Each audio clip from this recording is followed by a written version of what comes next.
آپ پراپرٹی پہ آ جائیے. بہت سے مکانات بنگلیز کراچی میں, لاہور میں, دوسری جگہ جو کنسیل انکم سے بنائے, جو کبھی ڈکلیئر ہی نہیں ہوئے. تو بجائے اس کے کہ آپ ڈاکومنٹیشن میں لاکھوں ریٹیلرز کے پاس جائیں, کیا یہ نہیں ہو سکتا کہ بینکوں کے ڈپازٹ نیشنل سیونگز میں ان سے آپ پوچھ لیا جائے کہ بھئی یہ جو آپ نے پیسہ لگایا یہ آپ کی انکم کہاں تھی؟ انکم ٹیکس آرڈیننس کے تحت اس پر آپ انکم لیں, 100% اس پر پینالٹی ہے, تو وہ آپ بے شک اس پر ڈیسائیڈ کر لیں. میں یہ آپ کو عرض کرنا چاہ رہا تھا کہ یہ جو میں نے آپ کو 9,000 ارب روپے کی ڈیٹیلز پلس پراپرٹیز, تو اگر واقعی اکنامی کو ڈاکومنٹ کرنا ہے اور غریب عوام کو نہیں نچوڑنا, کبھی RGST سے, کبھی پیٹرول سے, کبھی گیس سے, کہ انہوں نے واپس لے لیا. میں ایک پوچھنا چاہتا ہوں, ایک تو آپ نے بتایا کہ جی یہ قیمتیں واپس نہیں ہوں گی, ایک اور سوال اٹھ رہا ہے. سوال یہ اٹھ رہا ہے کہ جب بجٹ خسارہ بڑھے گا تو آپ کہیں سے قرضہ لیں گے. اب صرف یہ ہوا ہے کہ قیمتیں مزید بڑھنی کی وہ نہیں بڑھی, لیکن 2 مہینے کے بعد جب آپ قرضہ لیں گے تو وہ قرضے کا سود دیں گے, تو وہ تو ایک شیطانی چکر ہے. تو مثلاً یہ جو ہمارے یہاں غلطی سب کر رہے ہیں کہ وہ کہتے ہیں جی RGST کو آپ ختم کریں, پیٹرول کی قیمتیں واپس کریں. میں کہتا ہوں یہ مطالبہ بڑا خطرناک ہے.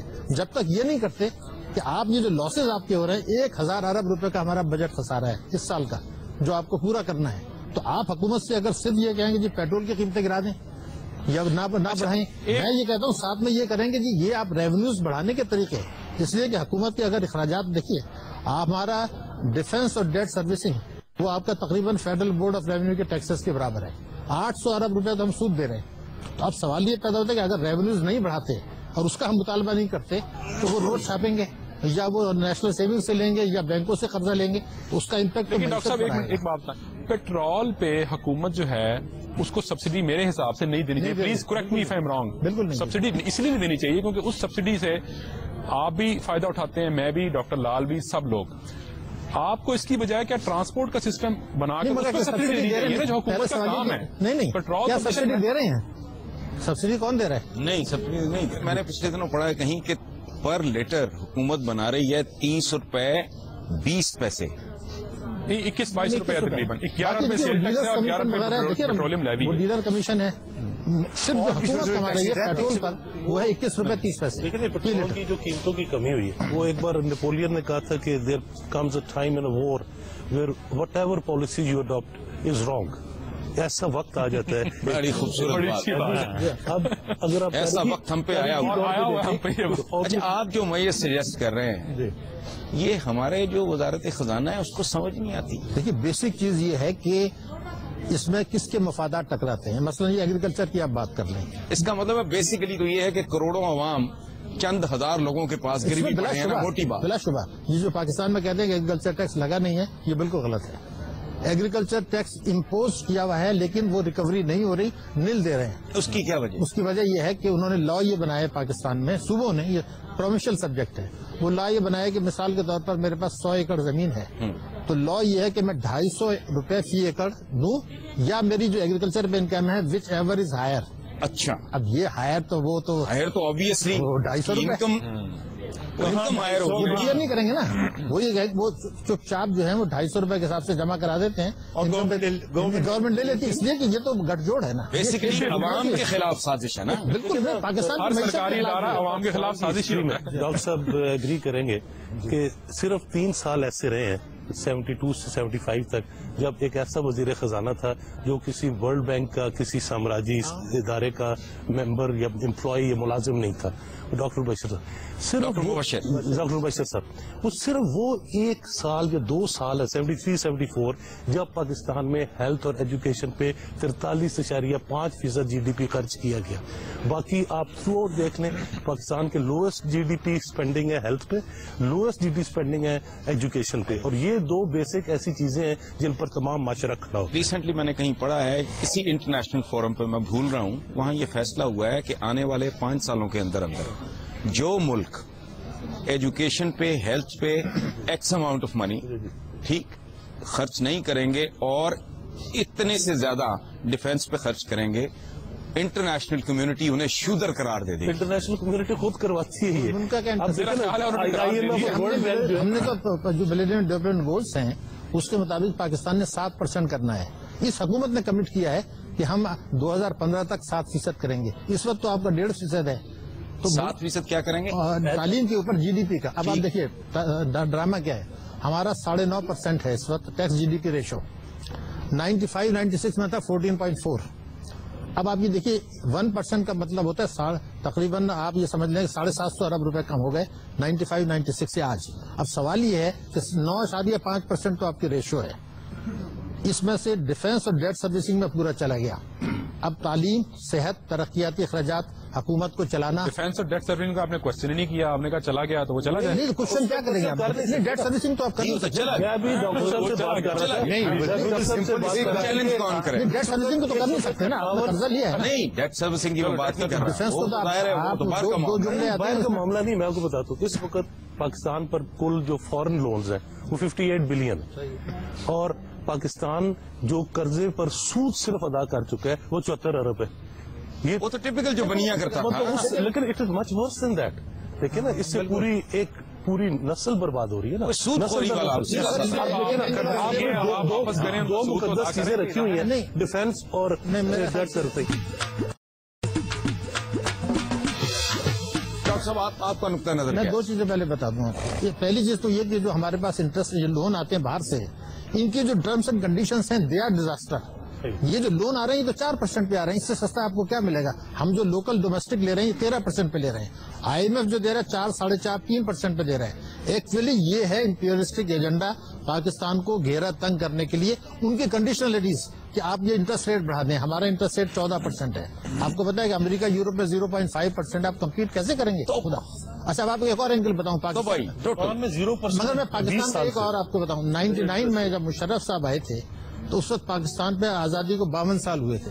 اس وقت ہمارے ٹوٹل قرضے تھے 3100 بلین. جب وہ گئے تو 6700 ہو گئے. اب سوال یہ ہے کہ ان 2.5 برسوں میں اب یہ 10,000 کراس کر گئے. تو سوال یہ ہے کہ جو 52 سال میں تو آپ نے لیے تھے 3100 اور اس دوران میں 4000 لے لیے. لیکن ایک ڈاکٹر صاحب جو قرضے بڑھے نا اس کو جی ڈی پی کی ریشو کے ساتھ بھی کمپیئر کریں. آپ کا جی ڈی پی تو بڑھا نا ساتھ میں. جی ڈی پی تو بڑھا لیکن یہ 3-4% کم ہوئی ہے. میری گزارش سنیں 4000 ارب روپے کہاں گئے؟ مجھے مطلب عوام کو پاکستان کی معیشت کو کیا کوئی ڈیم بن گیا، کوئی پروجیکٹ بن گیا؟ کیا بنا؟ نہ تعلیم آپ نے گرا دی. میں آپ کو بتاؤں ڈیولپمنٹ ایکسپینڈیچر ہمارا ہوتا تھا 7%، آج یہ 2.5% پر آ گیا.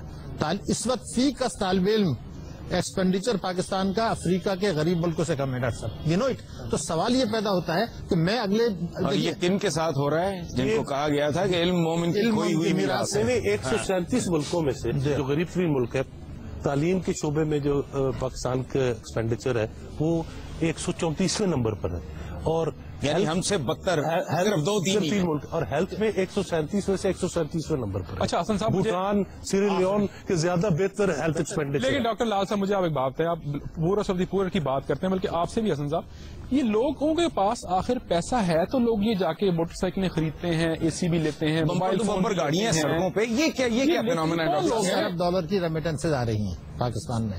10 ارب ڈالر کا مطلب ہے تقریباً 900 ارب روپیہ سال کا پاکستان میں آ رہا ہے. پھر آپ یہ دیکھیے کہ بینکوں نے کنزمپشن کے لیے لون کتنے دے دیے ہیں، گاڑیوں کے لیے، ایئر کنڈیشنرز کے لیے، جو اب وصول نہیں ہو رہے. ایک چیز نہیں اب تو بند ہو گئے. اب بند ہو گئے نا. بند ہو گئے لیکن بہت وصول نہیں ہوئے. یہ لیسنگ وغیرہ تو ختم ہو گئی اس ہے. سال اس سال کے پھر جو گروتھ ہوئی ہے دوبارہ ریوائیو ہوئے ہیں، بند نہیں ہوئے ہیں. اس سال جو آپ نے دیکھا آٹو موبائلز کی جو ریوائول ہوئی ہے تو کنزمپشن لون پھر بڑھے. کریڈٹ فائنینسنگ کئی بار روک دیتے ہیں پھر شروع کر دیتے ہیں. اب دیکھیں نا، جب کیپٹلزم کریڈٹ فائنینسنگ میں چلا جاتا ہے وہ اپنے اصولوں سے دستبردار ہو جاتا ہے. اب کریڈٹ پہ چلتے جائیں گے. دیکھیں نا جو ابھی ببل برسٹ ہوئے ہیں، جو ریسیشن آیا ہے، جو پراپرٹی ببل برسٹ ہوا ہے، جو آئل کا ببل برسٹ ہوا ہے، اسپیکولیٹ کرتے ہیں. اب یہ زمین ہے، آج سے 10 سال پہلے اس ایک مربع گز کی قیمت 5 روپے تھی، آج 50,000 روپے ہے.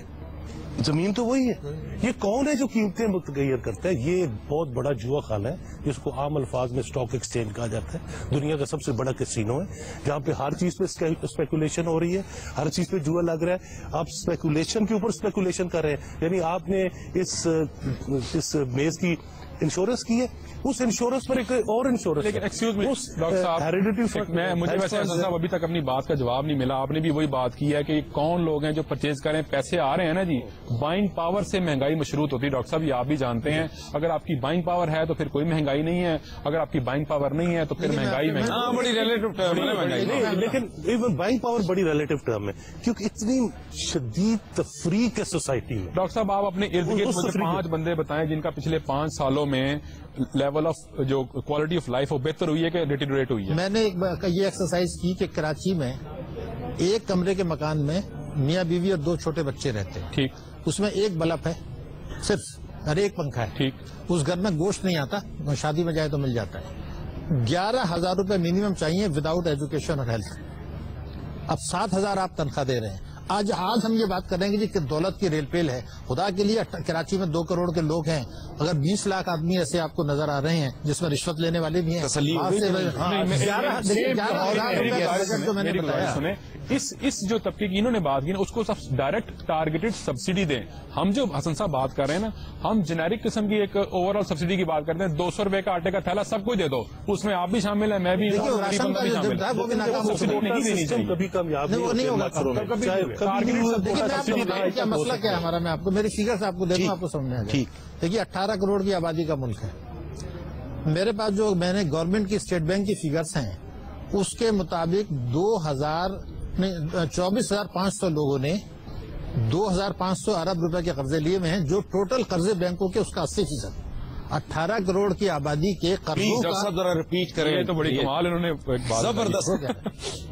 24,800 افراد اور ادارے تقریباً 25,000 پاکستان میں تمام بینکوں نے ملا کے انہوں نے 25,000 لوگوں نے سارے بینکوں سے 2,520 ارب روپے کے قرضے, جو ٹوٹل قرضوں کا کتنے فیصد؟ 80%. یعنی ٹوٹل لوننگ کا 80% تقریباً 25,000 آدمی 80% ٹوٹل لوننگ پاکستان کے سارے بینکوں کی وہ لے کے بیٹھا. میں یہ چاہتا ہوں کہ اگر اس کا 15% صرف 15% آپ مائکرو فائنانس دے دیں, small loaning micro finance 25,000 50,000 75 plumber electrician carpenter ان کو دے دیجیے. ہم لوگ پاکستان میں جو میرے پاس فیگرز ہیں 150 ارب روپے کی زکوٰۃ خیرات صدقات دے رہے ہیں.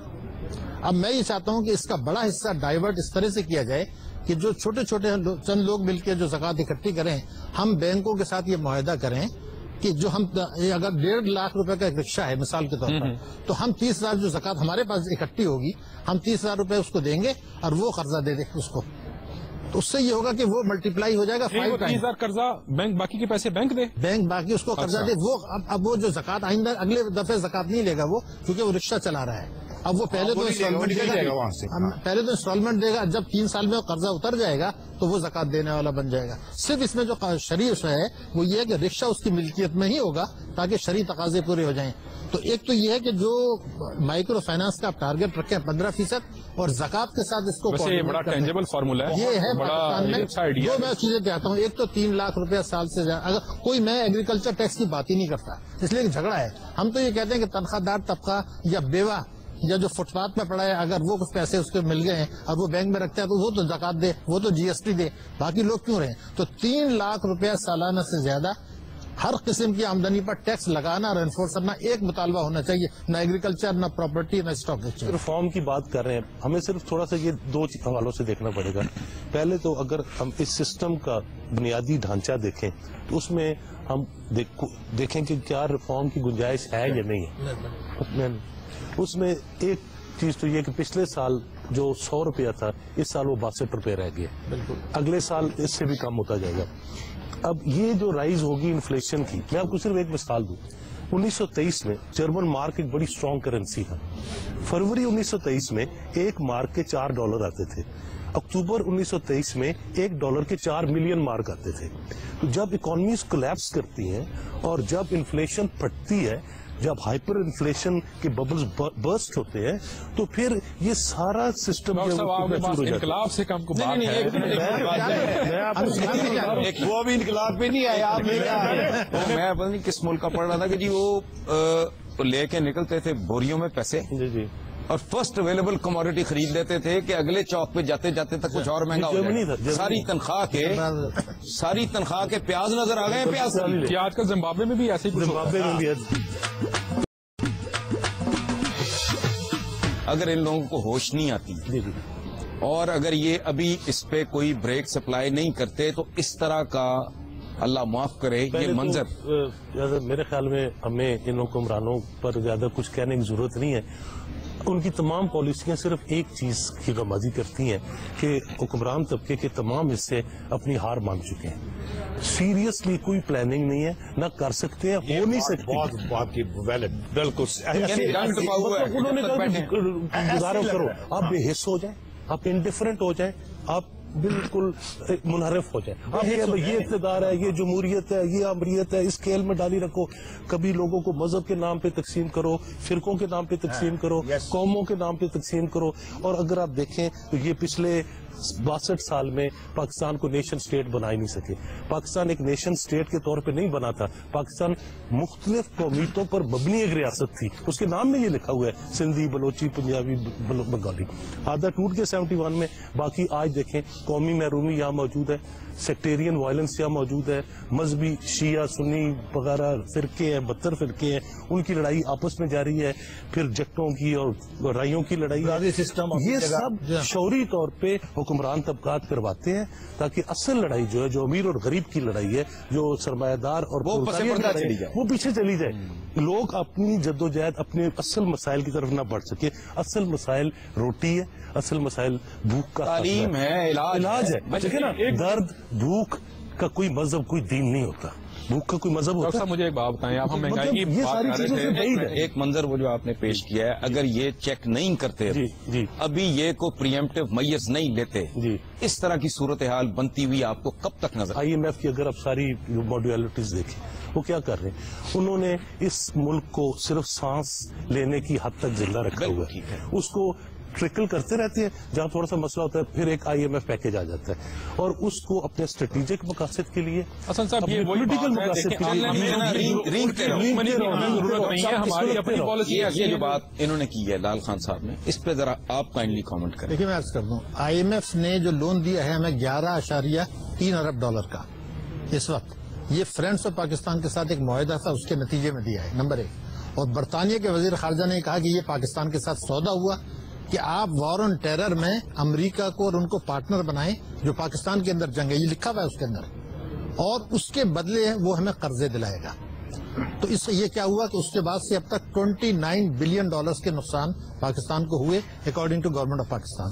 $29 ارب کا نقصان ہوا. ہم نے $8.6 ارب ہمیں ملے. اور اس قرضے کی شرائط کیا ہیں کہ آپ اس کو تعلیم کے لیے استعمال نہیں کر سکتے, معیشت کی ترقی کے لیے استعمال نہیں کر سکتے, صحت کے لیے استعمال نہیں کر سکتے, یہ اس کی شرائط ہیں. اور IMF کا یہ ریکارڈ پر بیان ہے کہ ہم نے پاکستان سے کبھی نہیں کہا کہ آپ زرعی انکم ٹیکس لگائیں, لیکن یہ ضرور کہا کہ اگر آپ نے پیٹرول کے نرخ نہیں بڑھائے, بجلی کے نرخ نہیں بڑھائے, گیس کے نرخ نہیں بڑھائے, روپے کی قدر نہیں گرائی, ریفارم GST نہیں لگایا, تو ہم آپ کی قسط روک دیں گے. اور امریکہ نے بھی ہمارے پیسے روکے. جب بالکل ہی حالت خراب ہوئی تو وار آن ٹیرر انہوں نے ہم سے لڑوانی ہے, جس کے ہمارے $29 ارب کے نقصان اس حکومت کے دور میں ہو چکے ہیں. تو اب سوال کیا ہے کہ IMF کو کہ میجورٹی شیئر ہولڈرز امریکہ کے پاس ہیں. $29 ارب کی فگر ڈاکٹر صاحب کہاں سے؟ $29 بلین جو ہے اکنامک سروے میں یہ بتایا گیا ہے کہ $43 بلین کا پاکستان کا لاس ہو چکا ہے. لیکن میں جو مزے کی بات بتا رہا ہوں کہ مشرف کے دور میں 7 برسوں میں نقصان تھا آپ کا $23 ارب. وہ جو فرینڈس آف پاکستان سے ایگریمنٹ ہوا, جس دن زرداری صاحب آئے تھے اس کے 17 دن کے بعد ہوا ہے یہ ایگریمنٹ, اور اس کے بعد پھر وہ اپنا فائنانس منسٹر لائے, وہ پورا ڈرامہ ہوا. یہ مزے کی بات نہیں تو لمحہ فکریہ ڈاکٹر صاحب. نہیں دیکھیے میں آپ کو جو بتانے چلا ہوں وہ بات وہ یہ ہے کہ ہم نے 20 نومبر 2008 کو ایک لیٹر آف کمٹمنٹ بھیجا پاکستان کی حکومت نے.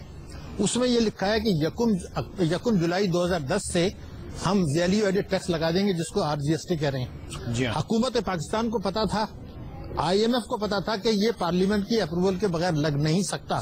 تو میرا ایک سوال یہ کہ پہلے تو آپ نے بریچ آف ٹرسٹ کیا, اختیارات سے تجاوز کیا, پھر ایک سازش کے تحت, یہ بہت امپورٹنٹ بات ہے, پاکستان میں کیوں نہیں بات ہو رہی کہ جب آپ نے IMF کو لیٹر لکھ دیا تو پورا 2009 گزر گیا, پارلیمنٹ میں کیوں نہیں لائے 12 مہینے؟ آخر ایک سازش تھی کہ جب جولائی قریب آئے گی, جب یہ لگنا ہے تو چند مہینے پہلے لائیں گے اس کو. تو جب تک پاکستان IMF کے پروگرام سے باہر نہیں نکلتا, میں آپ کو گارنٹی کر سکتا ہوں کہ پاکستان معیشت تباہ ہوگی. اور جو آپ کا سوال تھا, دیکھیے ابھی لوگ خودکشیاں کر رہے ہیں, بچوں کو مار رہے ہیں. اب دوسرا اب ایک اسٹیج آیا, اب چھینا جھپٹی زیادہ شروع ہو گئی, یہ موبائل دینے, پرس دینے. ابھی جب آپ آتے ہیں تو گاڑی وہ نوک کر کے پیسے مانگتا ہے. اللہ معاف کرے اب نہیں مانگے گا, کچھ عرصے کے بعد وہ چھینے گا. اس کے بعد جو اسٹیج آئے گا کہ یا تو خدا نخواستہ آپ 71 کا واقعہ دہرائیں گے یا پاکستان میں خانہ جنگی ہوگی. یہ دو چیزیں. ڈاکٹر صاحب نے بڑی امپورٹنٹ فگر دی ہے وار پہ. وہ شاید صاحب فرسٹ ورلڈ وار کے دوران نا لینن کی گرل فرینڈ تھی انیسا ارمینڈ اس کا نام تھا. She was Franco Russian. اس کی والدہ فرینچ تھی, والد رشین تھا. آپ کو تو پورا اس کا شجرہ نسب یاد ہے. مجھے اس کی باقی گرل فرینڈس کے بھی یاد ہے. تو وہ اس میں وہ اس سے پوچھتی ہے کہ Lenin war is terrible, blood shed. تو لینن مسکرایا, اس نے کہا yes Inessa war is terrible but it is terribly profitable. اب دیکھیں جنگ سب سے منافع بخش کاروبار امریکہ کے لیے. اگر یہ وار اینڈ ٹیرر بند ہو جائے, مارٹن لاکہیڈ کا کیا بنے گا, بوئنگ کا کیا بنے گا, جنرل ڈائنامکس کا کیا بنے گا, اربوں ڈالر کی سب سے. اگر امریکہ میں کوئی ملٹری انڈسٹریل کمپلیکس ہے جس میں گروتھ ہو. ڈاکٹر صاحب ڈیفینس بجٹ بڑا ہے ہمارا مشرف کے جانے کے بعد, کم ہوا ہے ڈیفینس بجٹ جو بہت بڑا ڈیفینس. ہر سویلین گورنمنٹ میں ڈیفینس بجٹ بڑھتا ہے. آپ ڈاکٹر صاحب بتا مگر جو ڈیفینس بجٹ کی فگر ہوتی ہے ایکچوئل اس سے کئی سو بلین زیادہ. انڈر گراؤنڈ نہیں, پینشن کو انہوں نے ٹرانسفر کر دیا. بالکل. ہمارا ڈیفینس بجٹ ہے 700 ارب روپے کا اس وقت, 700 بلین. اور 800 ارب. وہ جو آپ پنجاب حکومت کے حوالے سے بتا رہے تھے کہ RGST کو دیکھیے جہاں کیوں نہیں مسترد کرتے. ہاں, اس کی وجہ یہ ہے کہ جب نیشنل NFC ایوارڈ آیا تھا, جس دن آیا تھا اسی دن میں نے کہا تھا, لکھا بھی تھا کہ یہ ایک سیاسی کھیل ہے, اس کا کوئی معاشی اس پر عمل درآمد ہو ہی نہیں سکتا کیونکہ آپ کے پاس پیسے ہی نہیں ہیں. تو ہوا یہ تھا کہ NFC ایوارڈ پر انہوں نے ایک فیصلہ کیا تھا جس میں پرومسز کے دستخط ہیں کہ وہ ایگریکلچر سے اور پراپرٹی سیکٹر سے ٹیکس لگا کے اور 170 ارب روپے پرومسز جنریٹ کریں گے. انہوں نے ایک بھی نہیں کیا, ناٹ ایون اے پینی. تو یہ NFC ایوارڈ تو ہو گیا ختم آپ کا. اب طے یہ ہوا تھا انہوں نے کہ جی وہ تو پراپرٹی پر ایگریکلچر میں لگنا تھا, تو آپ RGST کو اگر لگ جاتا ہے تو کچھ نہ کچھ آگے چل کچھ بجٹ ڈیفیسٹ بڑھے گا ہمارا. جیسے اس سال بجٹ ڈیفیسٹ تھا 685, یہ ہو گیا 1000 سے اوپر, اسی وجہ سے ہو گیا نا وہ. تو اب انہوں نے یہ کیا کہ RGST کو سب نے مل کے سپورٹ کیا. اس کا پہلا پروف یہ ہے کہ جو بجٹ آیا تھا جون 2010 میں, اس میں یہ لکھا ہوا ہے کہ جی ہمارا GST کو 16 سے 17 کر دیا. 1 اکتوبر سے جب لگے گا ویٹ یا RGST تو وہ پھر 15 ہو جائے گا. تو یہ تو آلریڈی ایگری کر چکے ہیں 17 کے اوپر. اسی لیے جب پنجاب اسمبلی اگر اس کو ریجیکٹ کر دے, جہاں کی ایک پارٹی کی میجورٹی ہے, تو یہ ختم ہو جائے گا. تو وہ نہیں ریجیکٹ کر رہے. اسی طرح سے آپ MQM کا دیکھ لیجئے, MQM نے ہمیشہ پاس کیا کہ وداؤٹ ایگریکلچر ٹیکس ان کا بجٹ تو پاس ہوتا ہے. یہ لینن کی محبوبہ کی بات کی نا, مجھے لگتا ہے جو ڈیفینس بجٹ ہے نا, یہ ایک ہماری سویلین گورنمنٹ کی محبوبہ ہے. اس میں پینشنیں بھی شامل ہو گئی ہیں. ملٹری کے اندر کیا سٹوری ہے وہ آپ دیکھیں گے تو کر پائیں گے, اس کو دیکھ پائیں گے ایک سپاہی کی اور ایک جرنیل کی زندگی میں کیا فرق. اس پارلیمنٹ کے جو دو موسٹ پاورفل لوگ ہیں جو سب سے اوپر, ان دونوں نے بڑے پیمانے پہ قرضے معاف کرا لیے. تو سوال یہ کہ 200 ارب روپے کے بینکوں سے قرضے معاف ہوئے ہیں ٹوٹل 10 برسوں. وہ کون دو لوگ ہیں ڈاکٹر صاحب؟ اب آپ دیکھ لیں کہ آپ کے پرائم منسٹر کی اہلیہ محترمہ ہیں, اور دوسری بہت ہی پاورفل شخصیت ہیں میڈم اسپیکر. اب دو خواتین, اب میں کون ریکور کر سکتا ہے؟ مجھے بتائیے کہ پارلیمنٹ میں جب یہ قرضے معاف کرانے والے, ٹیکس چوری کرنے والے بیٹھے ہیں. ڈاکٹر صاحب آپ نے خواتین کو نہیں, میں نے نہیں, میں نے تو پرائم منسٹر کی اہلیہ محترمہ کا دس کا ہے. اب دونوں پاورفل وہی ہے نا.